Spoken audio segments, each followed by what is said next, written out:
Django, le nouveau film de Quentin Tarantino. Donc l'histoire se déroule dans le sud des États-Unis, 2 ans avant la guerre de sécession. Le docteur King Schultz, qui est en réalité un tueur à gages, va faire l'acquisition de Django, qui est joué par Jamie Foxx. Et King Schultz est joué par Christoph Waltz. Donc il va faire l'acquisition de Django, qui va l'aider à retrouver les frères Brittle, les meurtriers qu'il recherche. Comment t'appelles-tu? Django. Alors tu es exactement l'homme que je veux. Hé, il est pas à vendre. Oh, fort bien. Pitié, non! Ce nouveau film de Tarantino est remarquable pour ses dialogues exceptionnels, pour les actions et tout ça. Félicitations à Christoph Waltz pour son interprétation.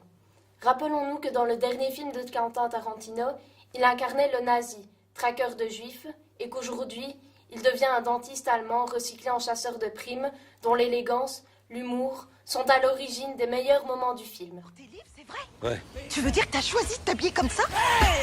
Quel genre de dentiste vous êtes? Touche tes flingues et tu meurs.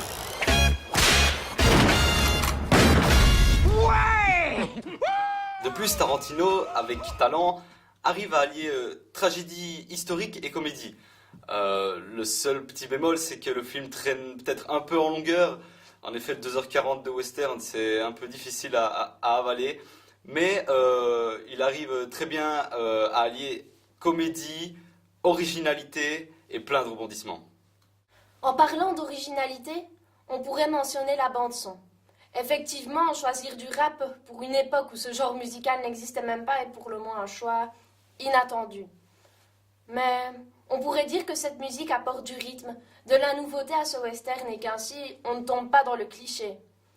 En conclusion, félicitations à Tarantino pour son nouveau film, Django.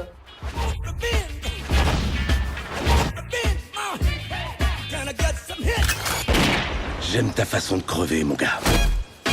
Messieurs, vous avez commencé par éveiller ma curiosité, mais là, vous captez mon attention.